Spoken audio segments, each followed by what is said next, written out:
Hello students, आज हम medicinal chemistry का नेक्स्ट टॉपिक डिस्कस करने जा रहे हैं। आइसोस्टेरिज्म एंड बायो आइसोस्टेरिज्म दोनों एक दूसरे सिमिलर ही है। तो आइसोस्टर्स पढ़ने से पहले अपन पढ़ेंगे आइसोस्टर्स क्या होता है। जैसे जैसे अपन पढ़ते जाएंगे और आपकी जो डेफिनेशंस वगैरह होंगी वो स्क्रीन पे आपको शो हो जाएंगी, तो वहाँ आप नोट करते जाना। तो आइसोस्टेरिज्म पढ़ने से पहले हम पढ़ेंगे आइसोस्टर्स क्या होते हैं।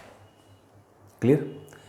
तो आइसोस्टर्स जो हैं एटम्स होते हैं कुछ ऐसे, ध्यान देना, कुछ ऐसे एटम ग्रुप्स या आयंस हो सकते हैं जिसमें आइडेंटिकल नंबर और इलेक्ट्रॉन्स का अरेंजमेंट सेम होता है। मतलब ऐसे ग्रुप्स, ऐसे आयंस और ऐसे एटम जिनके अंदर नंबर ऑफ इलेक्ट्रॉन्स और अरेंजमेंट ऑफ इलेक्ट्रॉन्स सेम होते हैं, ऑलमोस्ट सेम होते हैं, उनको आइसोस्टर्स कहते हैं।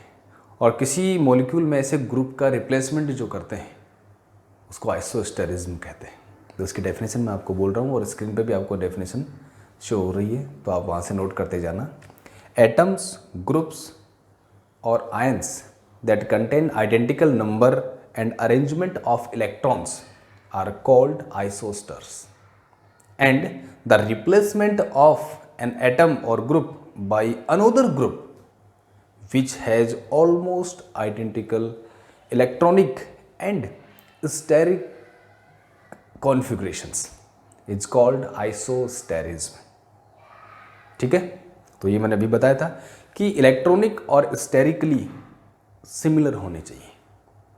इलेक्ट्रॉनिक का मतलब क्या हुआ? Number of electrons outermost shell में, पेरिफेरल इलेक्ट्रॉन सेम होने चाहिए। दूसरा स्टेरिक इंडेक्स, उनके साइज वगैरह सब सेम सिमिलर होने चाहिए, ऑलमोस्ट सिमिलर होने चाहिए। तो ऐसे ग्रुप्स आइसोस्टर्स कहलाते हैं। और किसी कंपाउंड में ऐसे ग्रुप्स का रिप्लेसमेंट करना दूसरे ग्रुप के थ्रू जो उनसे सिमिलर प्रॉपर्टी रखता है, आइसोस्टेरिज्म कहलाता है। एग्जाम्पल, जैसे कार्बन मोनोऑक्साइड और नाइट्रोजन N2, तो नाइट्रोजन में N2 के अंदर कितने इलेक्ट्रॉन्स होते हैं? 14। और कार्बन मोनोऑक्साइड में कार्बन के पास 6, ऑक्सीजन के पास 8, तो टोटल कितने? 14। तो इलेक्ट्रॉनिकली सिमिलर प्रॉपर्टी रखते हैं।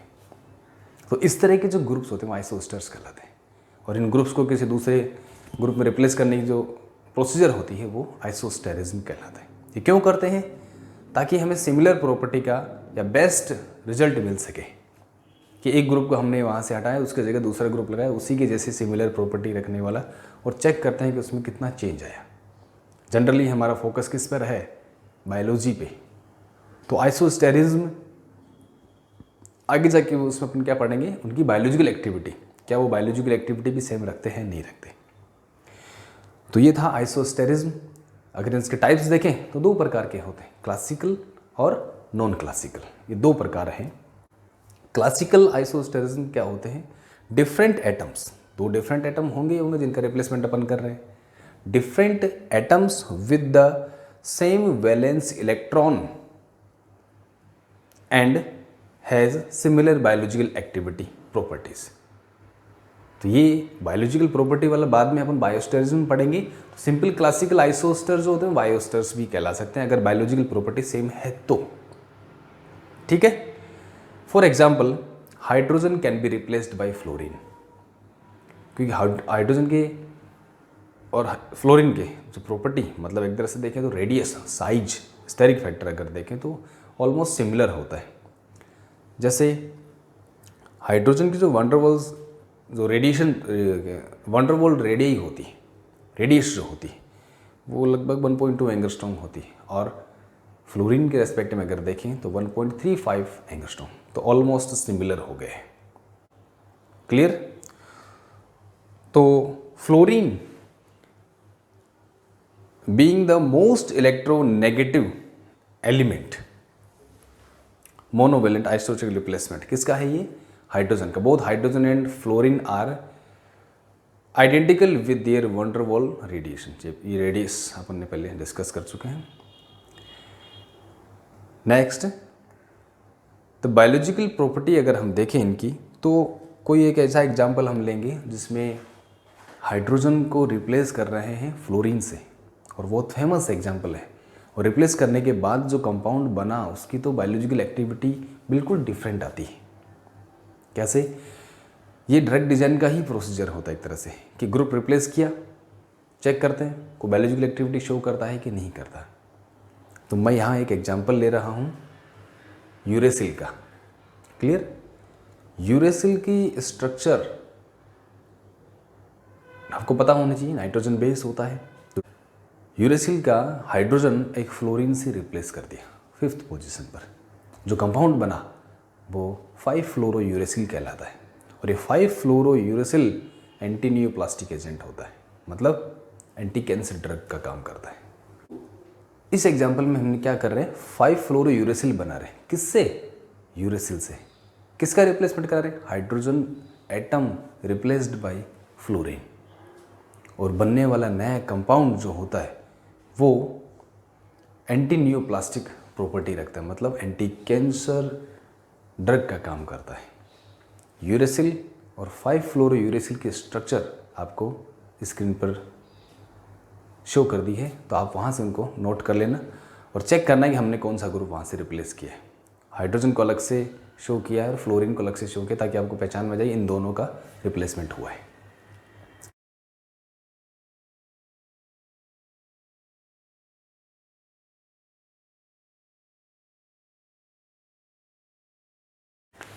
अब अगर आपसे पूछे कि अदर कोई ऐसे कोई ग्रुप और है क्या, हाइड्रोजन को फ्लोरीन से रिप्लेस कर सकते हैं, OH को NH से रिप्लेस कर सकते हैं, तो ये कुछ प्रॉपर्टीज इनकी हुई है। अब बात करते हैं नॉन क्लासिकल आइसोस्टर्स के। नॉन क्लासिकल आइसोस्टर्स जो होते हैं, ज़रूरी नहीं है कि उनमें number of atoms, outer most electrons और स्ट्रक्चर सिमिलर हो। क्लासिकल आइसोस्टर्स और नॉन क्लासिकल आइसोस्टर्स में डिफरेंस यही है कि क्लासिकल आइसोस्टर्स में जो ग्रुप हम आपस में रिप्लेस कर रहे हैं वो नंबर ऑफ एटम्स बराबर होने चाहिए। मान लेते हैं एक में कार्बन मोनोऑक्साइड है, 2 एटम है, नाइट्रोजन N2 उसमें भी 2 हैं, तो नंबर ऑफ एटम इक्वल है, नंबर ऑफ इलेक्ट्रॉन्स इक्वल है और ऑलमोस्ट सिमिलर उनके साइज होती है। तो ये क्लासिकल आइसोस्टर्स की प्रॉपर्टी है। लेकिन नॉन क्लासिकल आइसोस्टर्स जो होते हैं उनमें ये ज़रूरी नहीं है कि नंबर ऑफ एटम्स बराबर हों। उन ग्रुप्स में कोई भी ग्रुप हो सकते हैं, तो उनको आपस में अपन रिप्लेस कर सकें, ताकि वो कुछ डिफरेंट प्रॉपर्टी या उसकी बायोलॉजिकल एक्टिविटी को इन्हेंस कर सकें। मेडिसिन केमिस्ट्री के रेस्पेक्ट में अपन अगर देखें तो क्लियर। तो नॉन क्लासिकल आइसोस्टर्स की आपको डेफिनेशन स्क्रीन पर दिख रही है। मैं आपको स्क्रीन के ऊपर जो डेफिनेशन लिखी हुई मैं आपको बोल के बता रहा हूँ। These isosters do not have the same number of atoms, and do not fit sterically and electronically to another groups. In other words, do not have the same number of atoms and not fit steric and electronic rules of classical isosters. That means sterically and electronically may be different. These isosters is called non-classical isosters. For example, कि 6 member dream को अपन ने heterocyclic ring से replace कर दिया, long carbon chain को short carbon chain से, तो number of atoms change हो गए, स्टेरिकली साइज डिफरेंट हो गई। तो इस तरह के जो ग्रुप्स होते हैं वो नॉन क्लासिकल आइसोस्टर्स कहलाते हैं। अगर उनकी बायोलॉजिकल प्रॉपर्टी सिमिलर है, ऑलमोस्ट सिमिलर, तो इनको क्या कर देंगे, बायो आइसोस्टर। तो अब नेक्स्ट डेफिनेशन अगर हम देखें, बायो आइसोस्टेरिज्म। तो आइसोस्टेरिज्म वर्ड तो वही आ गया, बायो और जुड़ गया।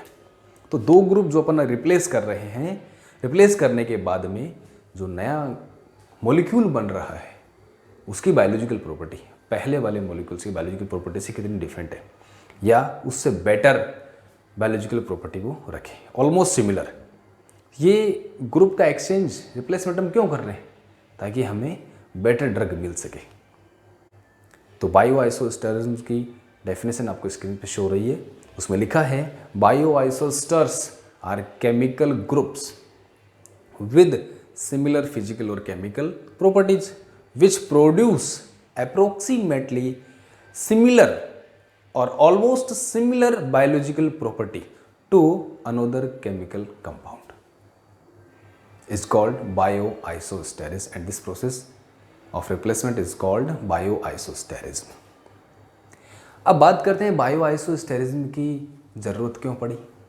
कुछ पॉइंट्स आपको स्क्रीन पर दिख रहे हैं। बायो आइसोस्टेरिज्म या बायो एस्टर्स ग्रुप का जो रिप्लेसमेंट हम कर रहे हैं, ये क्यों कर रहे हैं? क्योंकि स्क्रीन पर जो पहला पॉइंट आपको दिख रहा है, हमें थेरेपेटिक इफेक्ट मतलब उस ड्रग की बायोलॉजिकल एक्टिविटी इंप्रूव करनी है। टू इम्प्रूव थेरेपेटिक इफेक्ट और physiological effect of a drug, to minimize undesirable side effects, to minimize undesirable side effects. Third, to decrease toxicity and to increase pharmacokinetics.